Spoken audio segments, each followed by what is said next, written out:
You know, there is nothing quite as terrifying or as thrilling as a completely blank canvas. Right, a white page. Or, I mean, an empty timeline in your editing software.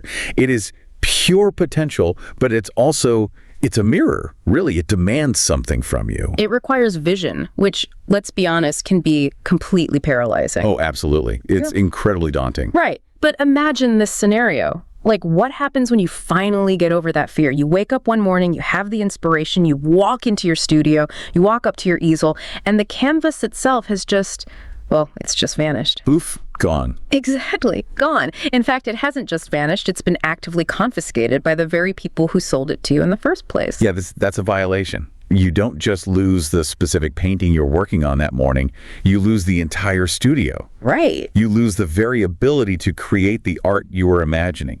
It's this sudden, jarring eviction from your own creative process. You were locked out of your own imagination. Perfectly said. And that feeling, that exact helpless eviction, is the collective whiplash, the total free fall that millions of digital creators felt on April 26th, the day the canvas was taken away. The day Sora died. The day Sora died, and that is exactly what we are getting into today. Hello, Colorado Springs. Happy Saturday and happy August. It is indeed a beautiful Saturday to be having this conversation, for sure. It is Saturday, August 1st, 2026. I am so fired up to be here with you right now, bringing you a massive, energetic welcome to Deep Dive number 10. Double digits. Double digits, baby. And the official title for today's Deep Dive is Seedance 2.0 Video Generator, Free or Liars? It's a heavy title.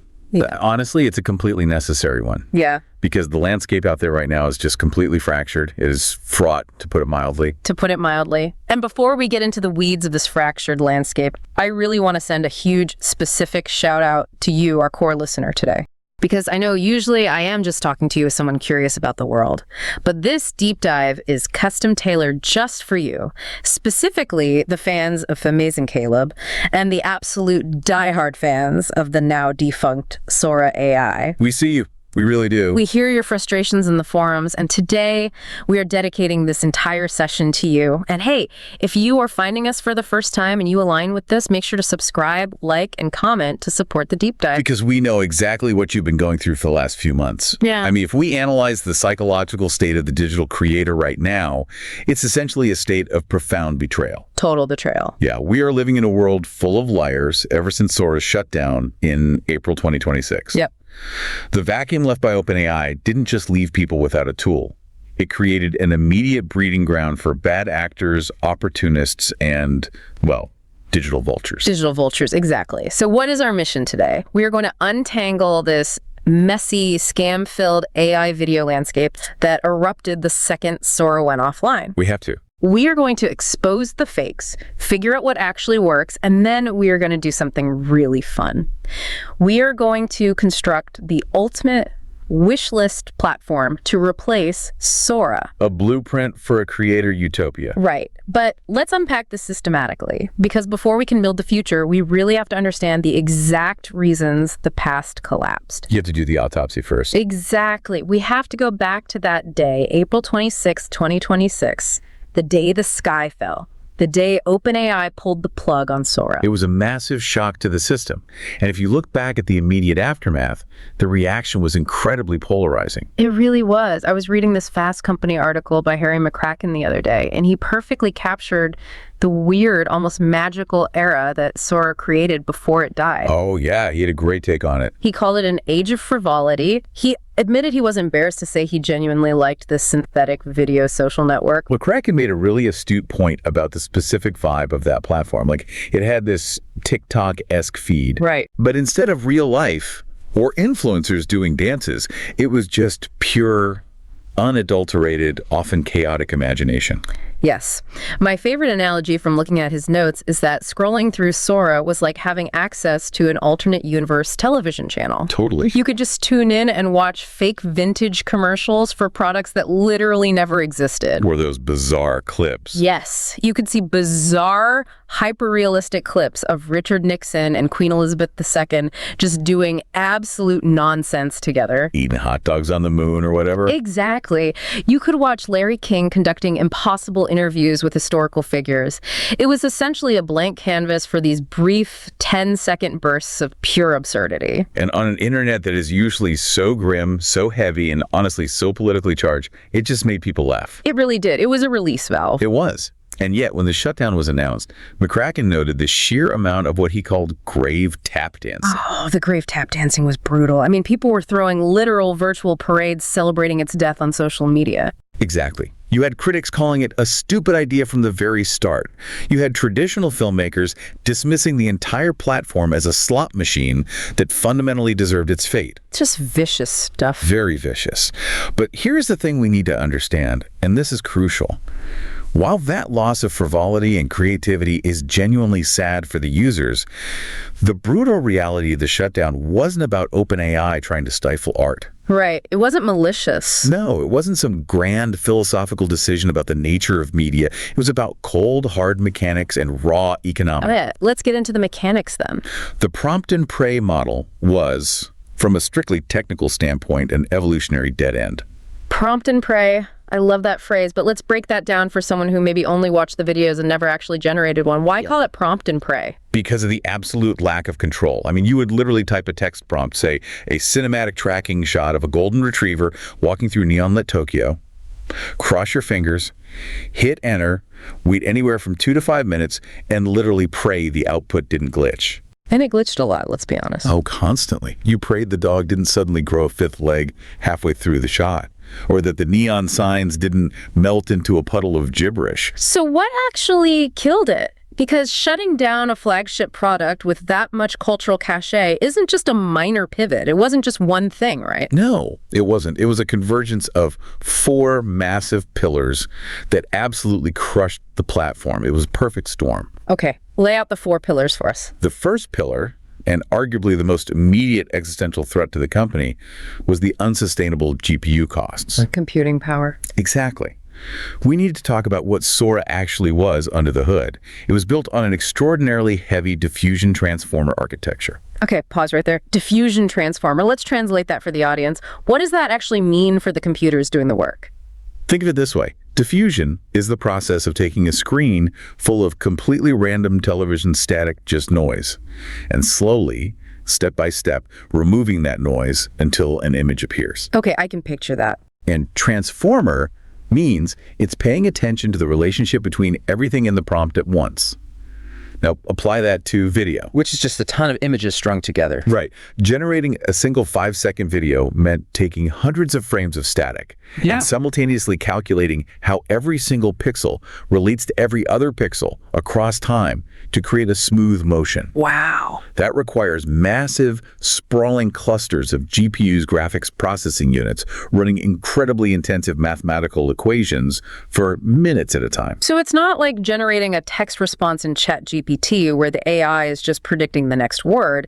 It is predicting billions of pixels across the dimension of time. Precisely. Standalone high-resolution video generation was a massive money loser. Just bleeding cash. Yes. While generating text or coding models was getting drastically cheaper and more efficient for OpenAI to serve to the public, video was bleeding them dry. Because they are carrying the cost of millions of users just casually generating an alternate reality Queen Elizabeth eating a hot dog for a quick laugh. The user pays nothing, or like a tiny subscription fee, but OpenAI is burning actual dollars on electricity and server time for a meme. Right. And OpenAI had to make a harsh corporate choice. Maintaining that consumer app for Sora was actively draining compute resources that they desperately needed for their high-demand ChatGPT enterprise users. The people actually paying the big bills. Yes. They were literally taking valuable, scarce hardware away from their core business. The Fortune 500 companies paying millions for enterprise AI to fund free 10-second meme videos.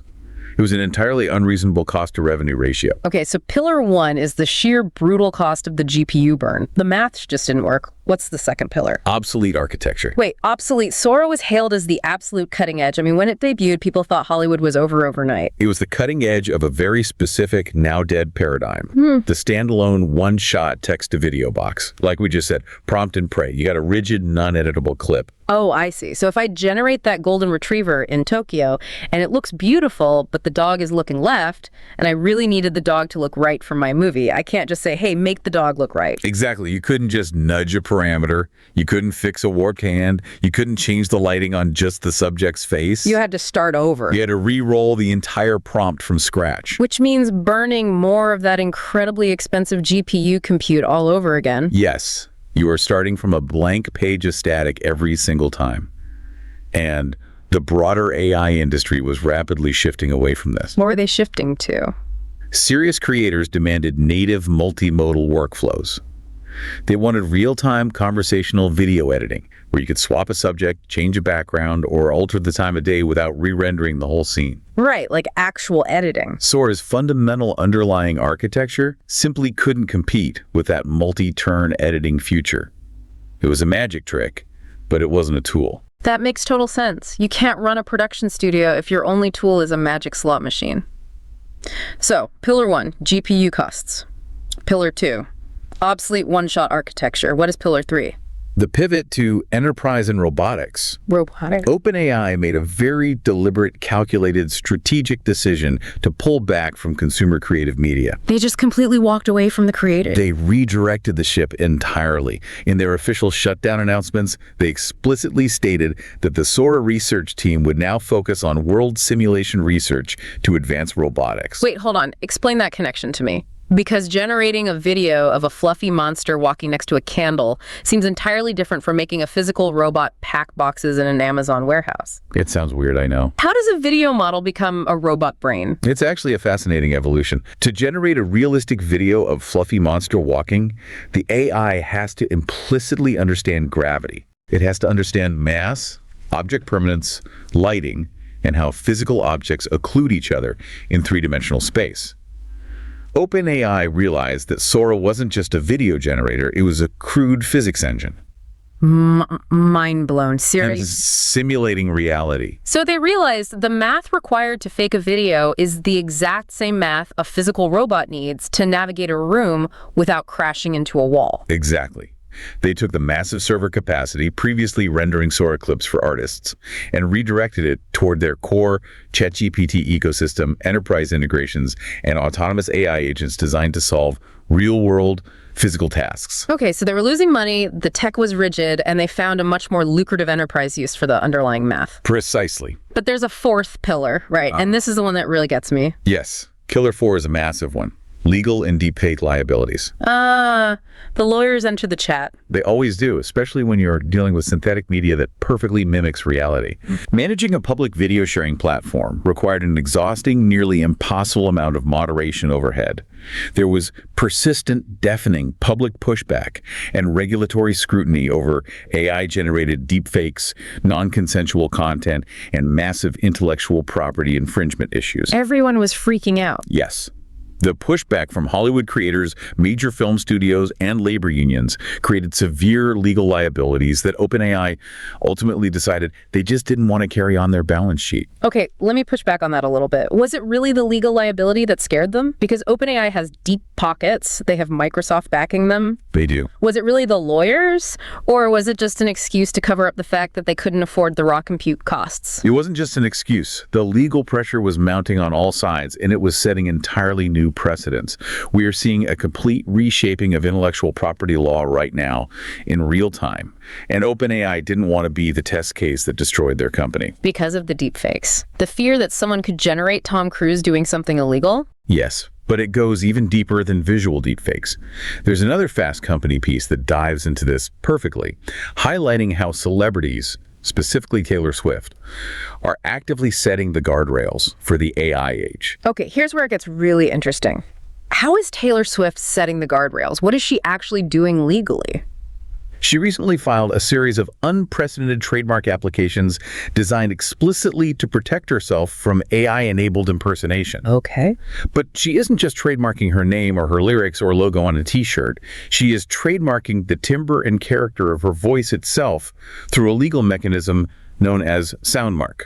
Wait, hold on, stop there. A sound mark. Yes. How do you even put a copyright symbol on a vocal cord? Explain that to me. I didn't even know that was a thing. It's an esoteric part of trademark law. Historically, it's used for corporate branding.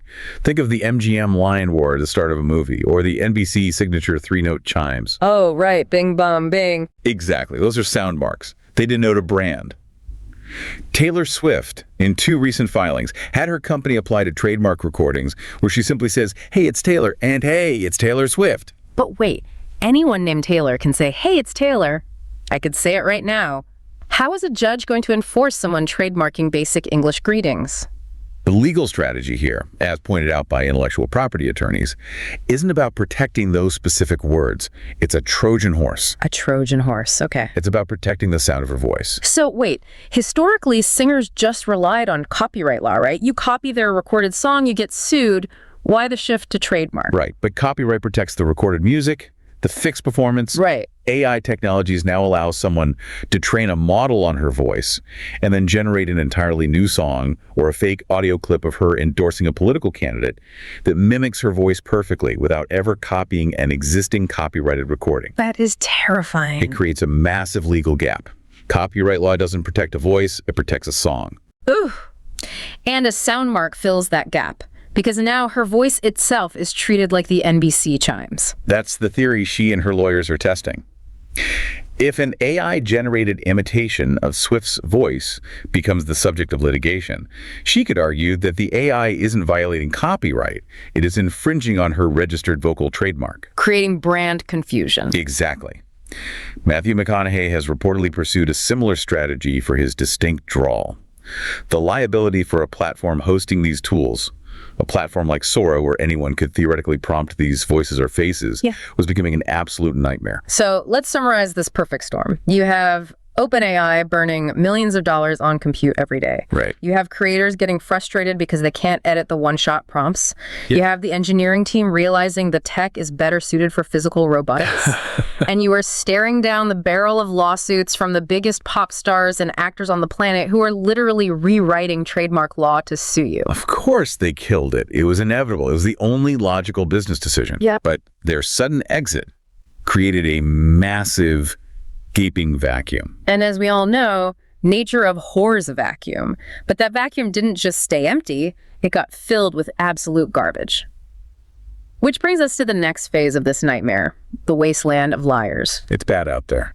With OpenAI leaving this massive hole in the market, desperate creators started searching everywhere for alternatives, and that opened the door for a flood of digital vultures. It is an absolute minefield of clickbait right now. If you are a creator trying to find a tool, it is exhausting. I cannot stress this enough to you listening right now. Yeah. Do not trust the liars on YouTube, Facebook, or any kind of social media. Please don't.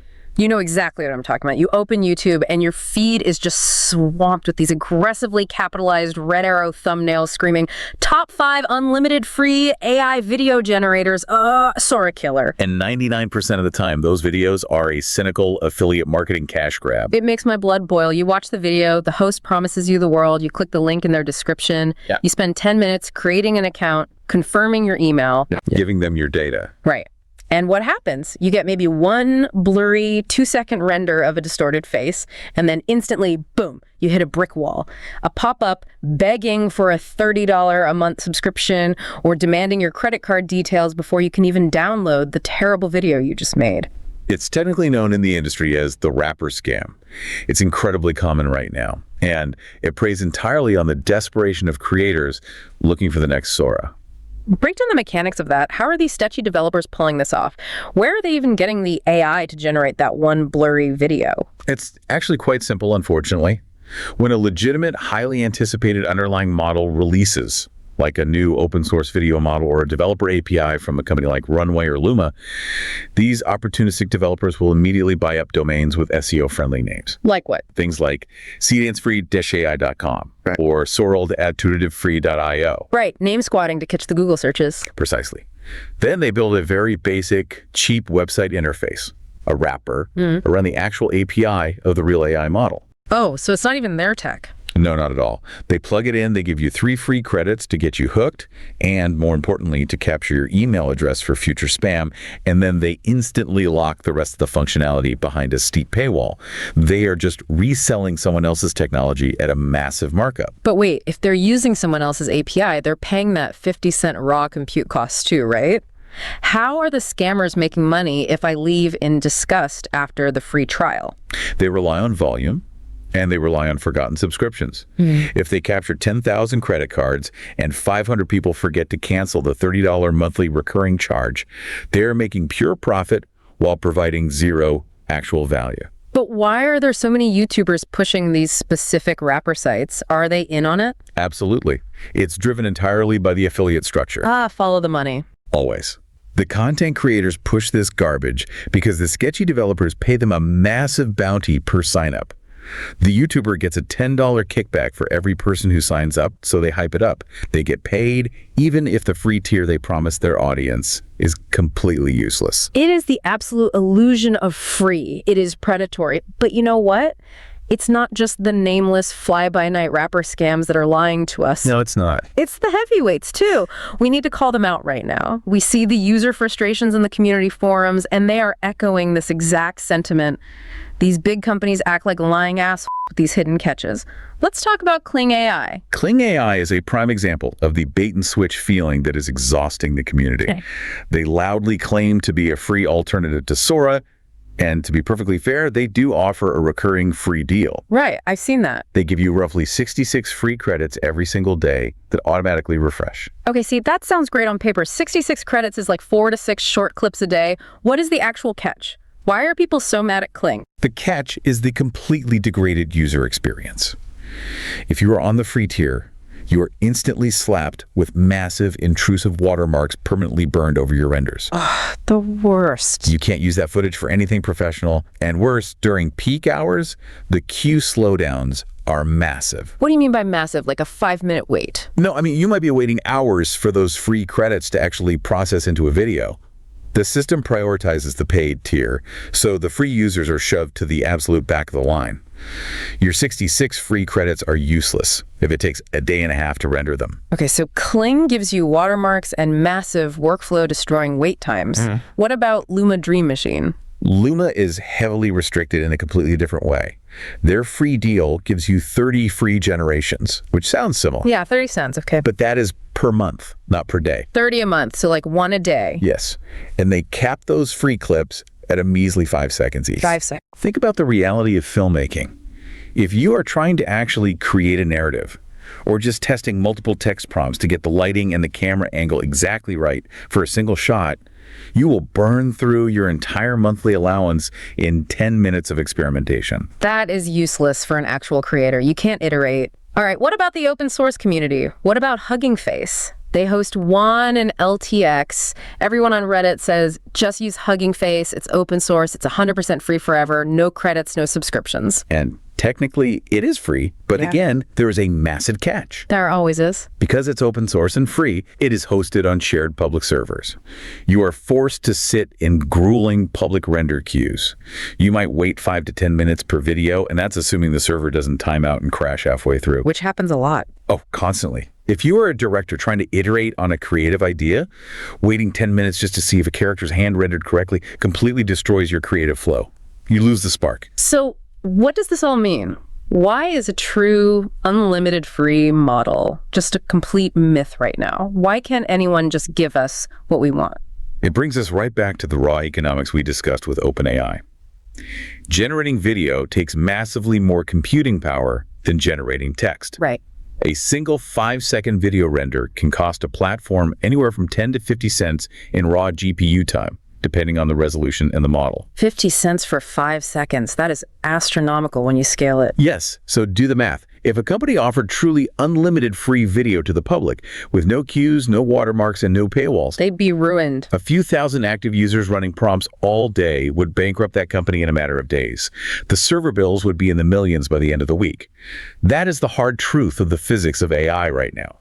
That's why everything is either paywalled, watermarked, or aggressively throttled. Okay, so since the scammers can't be trusted and the free heavyweights are throttling us into submission, serious creators have flocked to the only place left: enterprise-backed tools. The big guys. Which brings us to the Google Flow Studio compromise versus the newcomer, Seedance. Because even the best current alternative at Google has a glaring, fatal flaw. You're referring to Gemini Omni, which is the engine inside Google Flow Studio. Exactly. I know a lot of users have a lot of fun playing with Nano Banana 2 on there, testing the absolute limits of what it can do. But from a structural standpoint, why did Gemini Omni succeed and find an audience where Sora fundamentally failed?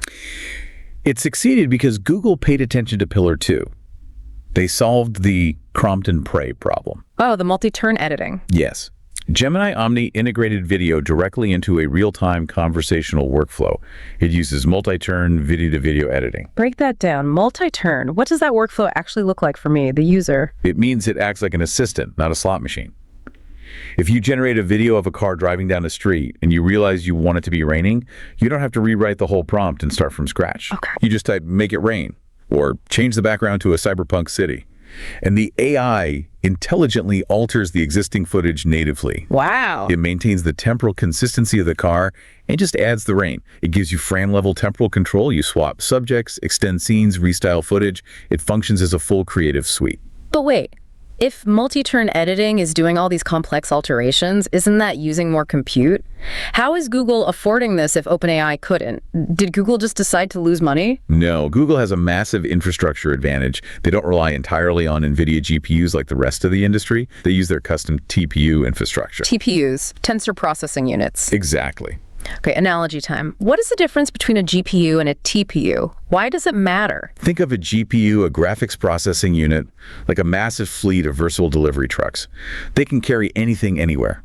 They're highly adaptable, which makes them great for general computing and gaming. Okay, delivery trucks. But a TPU, a tensor processing unit, is like a high-speed, dedicated freight rail line built exclusively to carry one specific type of cargo. And that cargo is AI. Yes, specifically AI matrix multiplication and multimodal temporal tokens. Ah, so because the TPU is custom built only for AI math, it processes those temporal tokens, the slices of time and space, in a video vastly cheaper and faster than the general purpose trucks. Exactly. Google's vertical integration of their own custom silicon allows them to offer this multi-turn editing at a fraction of the cost it would take OpenAI running on rented NVIDIA chips. Okay, so Google Flow Studio has the multi-turn editing. It has the cheaper TPUs. People are having a blast making Nano Banana 2 videos. But there is a massive limitation. It's a fatal flaw for serious filmmakers trying to make actual narratives. The audio limitation. It is the absolute Achilles heel of Flow Studio. Google Flow Studio doesn't do audio references. It only handles image and video references. If you generate a video of a person talking in Flow Studio, you get these horrible robotic-like voices. It's terrible. It sounds like a GPS from 2008. You cannot upload a raw MP3 or a high-quality WAV file to dictate the pacing, the emotion, or the lip sync. It is visually stunning, but sonically, it is dead. And this is where we have to introduce the true heavyweight champion of the current landscape, Seedance. Specifically, Seedance 2.0 and the newly announced Seedance 2.5. New kings. They are the undisputed kings of the quad modal pipeline. Quad modal. Text, image, video, and audio, all at the exact same time. Precisely.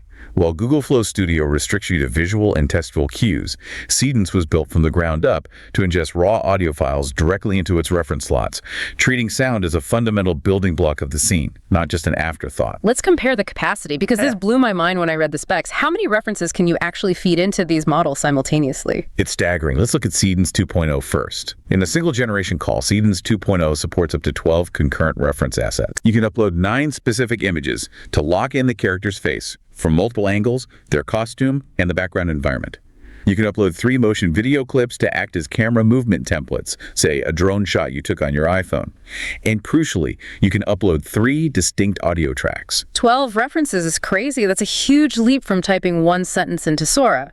But Seedance 2.5 goes even further, right? Seedance 2.5 is a completely different beast. It supports an astonishing 50 concurrent multimodal inputs. 50? What are you even doing with 50 inputs? How do you even manage that?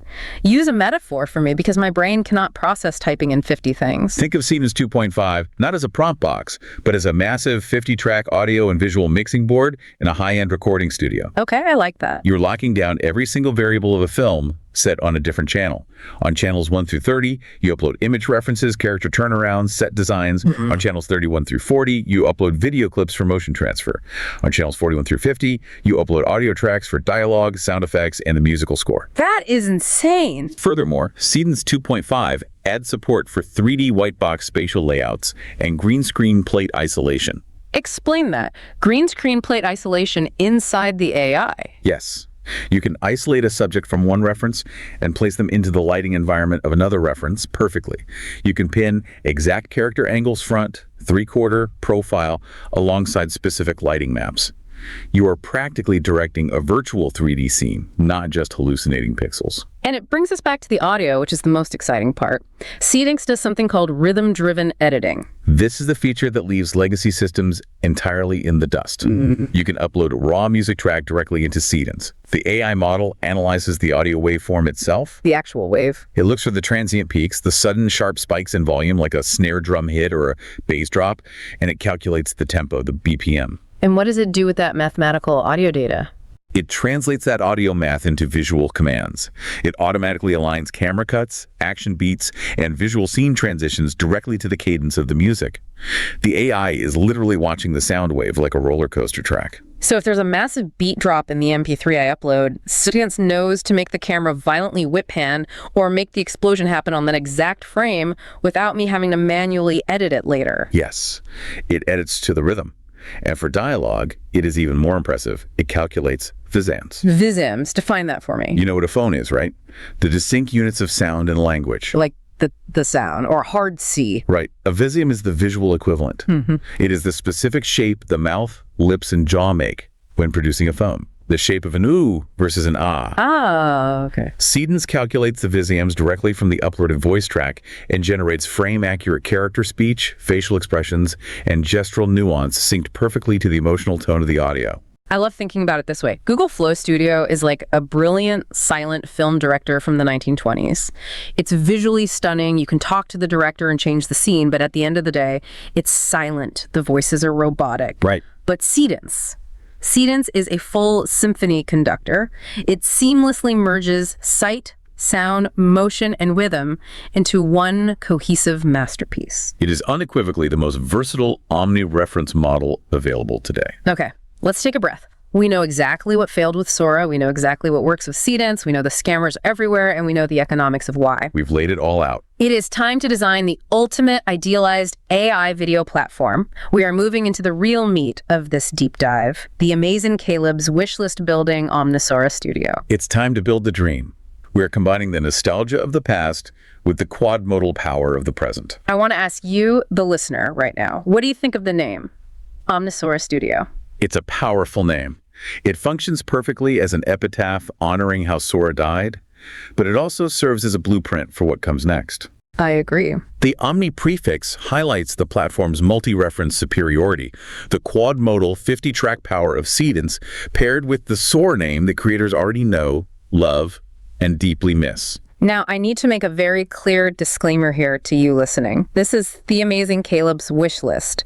We are designing an ideal Sora-inspired website in our heads. This is not a fully coded blueprint that is launching tomorrow. Right, it's a concept. It's a conceptual vision for a creator-first utopia. But, and this is crucial, it is built entirely on real technical possibilities. We aren't inventing magic, we are combining existing technologies. So lay out the core mechanics of this dream site for us. The first and most important feature of Omnisaura Studio is its core operating philosophy, which we will call Zero BS. Zero BS. Love it. Radical, upfront transparency. There are no forced credit card trials, there are no surprise auto renewals, there are no hidden paywalls that pop up after you click render, and absolutely no watermark traps. You know exactly what it costs in terms of platform credits before you even type a letter. Exactly. And the engine driving this transparent economy is the 30 daily video gem system. Every single registered user gets 30 refreshing video gems daily. Okay, 30 gems. They reset every 24 hours at midnight UTC. But here's the key differentiator. Unused gems don't expire aggressively at the end of the day. They roll over up to a certain cap, giving creators a predictable daily workflow without the anxiety of, Use it or lose it. Now let's talk about the cost optimization, because we are specifically fixing Sora's biggest, most annoying penalty. Right. Under OpenAI's original Sora model, the credit system was incredibly punitive. If you wanted a 10-second standard video, it cost 1 credit. But if you stepped up to a 15-second clip, just adding 5 seconds, it instantly doubled the cost to 2 credits. It made no sense. It discouraged longer generations. Omnisora Studio fixes this structural flaw. How?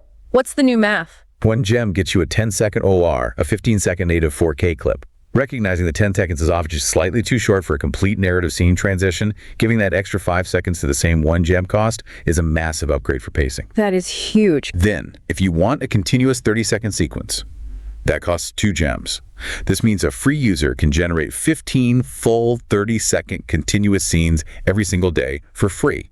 And what if I am not just making TikTok clips? What if I want to make a short film? What if 30 seconds isn't enough to let a scene breathe? That's where the Seedance 3.0 trial tier comes in for power users. Expending 3 gems allows you to render multi-minute, long-form, continuous shots.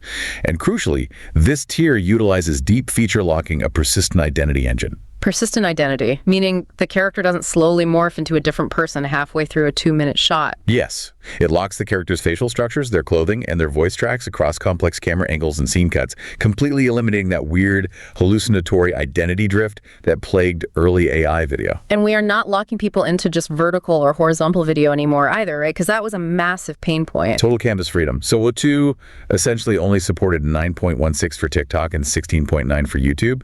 It dictated your format.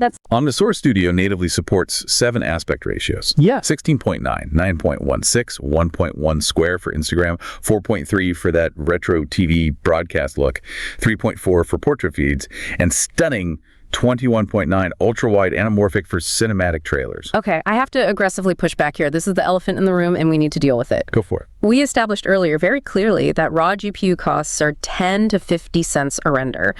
If you are giving away 30 gems a day, which equals 30 high-def 15-second videos, and you are letting people do ultra-wide anamorphic 4K, how does Omnisora not go completely bankrupt in 48 hours? You can't just wish away the server bills. It is the critical question. Yeah. It's the reason the wrapper scams exist. For this wish list to exist in reality without going bankrupt, it requires a highly specialized, modern operational architecture to maintain financial sustainability. Okay. There are 3 pillars to making this survive. Let's hear them. Convince me this isn't just a fantasy. First, ad-supported API offsets. Users can claim their daily batch of 30 gems by viewing short, non-intrusive sponsor cards or watching an opt-in video ad. Come on. You're living in a fantasy world. No sponsor card or YouTube pre-roll pays 50 cents a click. YouTube pays creators fractions of a penny per view. How does watching one 15-second ad pay for a 50-cent 4K video render? The math on that doesn't work. You're right. The traditional ad math doesn't work, which is why the ad revenue only covers a fraction of the cost. It's a supplemental offset, not the core funding. It filters out bot traffic and generates a baseline revenue. To actually survive, we need the second and third pillars. Okay, what is the second pillar? Queue-based batch rendering. We mentioned how Hugging Face has grueling queues. We optimize that. During peak traffic hours, free tier requests are placed in a shared, transparent processing queue. So you do wait a bit. It might take a few minutes longer, but this allows the backend system to optimize GPU utilization. It groups similar prompts together, caches assets, and schedules batch rendering during off-peak windows when server electricity costs drop dramatically without charging users money. So you manage the compute efficiently, but you still have to pay for the compute. What's the third pillar? This better be good. The third pillar is how we slash the raw cost entirely. Decentralized compute nodes. Decentralized compute, explain that. Instead of relying entirely on massive, centralized, incredibly expensive cloud providers like AWS or Google Cloud, the Omnisora platform front-end connects to decentralized GPU networks like Render or IO.net. How does that work in practice? Imagine millions of gamers around the world. When they aren't playing games, their incredibly powerful NVIDIA graphics cards are just sitting idle. Decentralized networks allow those individuals to rent out their idle GPU power. Wow, okay. Omnisora takes your prompt, breaks the computational workload into smaller pieces using quantized open source Seedance class weights, meaning the AI model is compressed to run on consumer hardware, and sends it out to a network of these idle gaming PCs. So someone's gaming rig in Ohio is secretly rendering my AI film in Japan while they sleep, and they get paid a fraction of a cent in crypto or credits. Exactly. By utilizing these networks, community hubs can slash traditional corporate cloud costs by up to 70%. It democratizes the hardware. That is how you afford the 30 free gems a day. You bypass the cloud monopolies. That is brilliant. It is technically feasible if built right, but a dream platform needs more than just cheap rendering and cool aspect ratios. It needs community, it needs engagement, it needs nostalgia. 100%. And it needs a way for power users to earn even more access without hitting a paywall. Which brings us to the next massive feature. Memory lane in the watch, listen and rank arcade. This is where we take direct inspiration from other successful AI platforms that have creatively solved this exact engagement problem. Specifically, Suno AI. I love what Suno has done for music generation with their listen and rank tool. We were looking at an image of a specific Suno dashboard earlier, and it's such a clean, addictive system. It really is. The dashboard shows stats like 1 task available, 517 tasks completed, and 553 credits processed by the user. It gamifies the feedback loop. It's a brilliant mechanic. Yeah. Why do you think Suno pays users in credits to listen to 2 songs and vote on which is better? To train the model. Yes, it provides vital human preference data. Yeah. It's called RLHF reinforcement, learning from human feedback. Yay. Human preference is the hardest thing to code into a machine. A machine knows if a song is mathematically in key, but only a human knows if a song actually slaps. AI companies desperately need this data to fine-tune their models. So how does this translate to Omnisaurus Studio? We build the Omnisaur Arcade. There's a watch, listen, and rank portal right on the homepage. Users engage in blind AD battles of community videos generated with the exact same text prompt. What are they ranking them on? Key Thora dynamics. You watch 2 clips side by side. You vote on physics realism. Does the water flow correctly in clip A, or are the reflections more accurate in clip B? That makes sense. You vote on prompt adherence. Did the model actually capture all the specific visual details requested? And crucially, tying back to Seedance, lip sync accuracy, are the V-seams and mouth movements correctly locked to the audio stem? And they get paid in video gems for doing this data labor. Exactly. Rating 5 community clips earns you 10 extra bonus gems. Yeah. If you sit there and do 25 rankings, you earn the daily cap of 30 extra gems. Wow. This effectively doubles your daily allowance from 30 to 60 gems. You can generate 60 short 4K clips a day entirely free just by helping train the underlying Seedance model to understand what human eyes consider natural and beautiful. I absolutely love that. It builds community, it gives free users a path to power user status while making the AI fundamentally better. A total win-win. But speaking of community, we have to honor the fallen. We have to geek out over honoring Sora with nostalgic features for the fans who miss it. We need a memory lane. We call it the Sora Vault. Yes, Yeah. the Sora Vault. First, we need the classic UI. We need a Sora dark mode skin, that minimalist, stark, matte black aesthetic with the glowing neon accents. Iconic. And we absolutely must have the classic static noise pre-render diffusion effect. You know exactly what I'm talking about.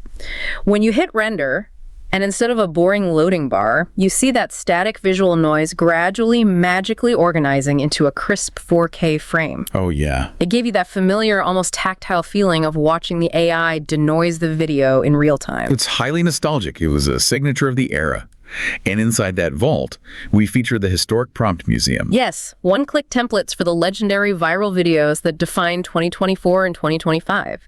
The Tokyo snow walk with the woman in the leather jacket, the fluffy monster walking next to a melting candle, the SUV driving on the dirt mountain road. And we don't just display them. We pair that museum with a one-click remix button. You browse the museum, find the Tokyo Snow Walk prompt, and hit remix to instantly port that legacy prompt into the modern Seedance 2.5 engine to render it in native 4K, but this time with integrated audio and flawless physics. It's like fully remastering a classic film. We also need the physics toggles to really honor Sora's quirks. Sora was famous for its uncanny, dreamlike physics, so we add switches to the dashboard for object permanence, so things don't randomly disappear when the camera pans away ray trace reflections and fluid dynamics. But the crowning jewel of the Omnisora wishlist, the feature that truly elevates Omnisora Studio from a simple prompt box to a professional virtual film production studio, is the Tri-Asset Studio Vault. Tell me about the Tri-Asset Vault, because if we are being honest, this solves the single biggest headache in AI video production right now. It solves the changing face problem. The identity drift. The Tri-Asset Vault is a permanent library linked to your account where creators can save reusable assets, and it costs exactly 0 video gems to store them. 0 gem storage. I love the sound of that. What are the 3 specific assets? First, character faces. You generate a protagonist for your short film. You love their look, the freckles, the eye color. You save that exact facial structure and wardrobe to the vault as a reference mesh. Okay, got it. What's number 2? Second, 3D environment sets. You save a customized background, say, a highly detailed cyberpunk alleyway at sunset. Because it's stored as a spatial layout, you can pan the camera around that specific alleyway in multiple different videos from multiple angles without the architecture randomly shifting or the neon signs changing spelling. And the 3rd asset. This is the one Sora never had, and it ties everything back to our earlier conversation. Voice clones. You upload a 15-second high-quality audio clip of your voice or a voice actor you hired. The engine trains a digital voice clone and binds it permanently to your saved visual character face. That is wild. Whenever that specific character speaks in your script, Seedance 2.5 automatically generates the mouth movements, the VMIS, and the lip syncing match perfectly to that customized cloned voice. You achieve perfect continuity across multiple episodes of a project. That is the dream. That is the creator utopia. And it's all powered by the mechanics of Seedance, living on a platform dedicated to the memory and the vibe of Sora. Which brings us to our call to action. It's time to build it. I am speaking directly to you, the listener. You know as well as I do that the technology is there. The APIs exist. The decentralized compute networks are online. It makes you wonder if there's a developer out there right now listening to this, realizing they hold the keys to this exact architecture. Someone out there can do this. We have laid out the blueprint. We know the economics. We know the API capabilities of Seedance 2.0 and 2.5, and we know the exact features the community is begging for. We have faith in you. Can you create a website dedicated to Sora's death based on this vision? Can you actually build Omnisora's studio? The demand is ravenous. The technology is sitting there waiting to be assembled. It just requires the right visionary team to execute the operational architecture without falling into the cynical trap of becoming just another wrapper scam. Exactly. Don't be a lying asshole. The community will support a transparent, gem-based, ad-supported, decentralized model if it means we get our canvas back. And to you, the listener, I have a direct question for you to answer down below. What else do you want from Sora AI to be on Omnisora's studio? Yeah, what did we miss? We've got the arcade, the vault, the physics toggles, the tri-asset library. Let us know in the comments what we missed. What is your holy grail feature that would make you use this platform every single day? While they are thinking about that and typing out their holy grail features, I want to leave everyone with one final, deeply provocative thought to mull over. It ties everything we've discussed today, the legal battles, the tech, the vault, into one big picture. Okay, let's hear it. Early on, we spent a lot of time talking about Taylor Swift trademarking the sound of her voice via a sound mark to protect her identity from AI impersonation. Right. And just now, we outlined the dream of Omnisora's Tri-Asset Vault, specifically the voice clone vault, where you can save and assign a highly specific vocal identity to a digital face for 0 cost. Right. It's the ultimate tool for continuity. But think about the philosophical implications of that tool. If open source AI eventually allows anyone, anywhere, to perfectly clone a voice, lock a facial structure into a database, and synthesize an entirely new photorealistic persona for 0 cost, how long until our very definition of identity fundamentally shifts? What do you mean, like losing our sense of self? Think about it. Right now, for the thousands of years of human history, identity is something you are. It's biological. It's tied to your physical vocal cords, your DNA, your lived experience. It is unique to you. Right. I am me. But in a world of flawless, free omni-referencing and persistent tri-asset vaults, identity becomes a digital asset preset. It becomes something you simply download and wear like a digital mask. Oh, wow. What happens to copyright, to landmark sound marks, to the very legal and philosophical concept of the individual, when human identity is no longer a biological fact, but an entirely open source file format? Wow. That is heavy. If you can just download a new voice and a new face and run it through a decentralized network for fractions of a cent, who are you, really, online? It changes the fabric of how we interact with media and each other. It really does. You know, we started this deep dive talking about a blank canvas, the terror and the thrill of an empty timeline. It turns out the canvas didn't disappear on April 26th when they pulled the plug. No, it didn't. It just evolved. It became vastly more complex, incredibly more dangerous with all the scams and the legal battles, but also infinitely more powerful if we build the right tools like Omnisora.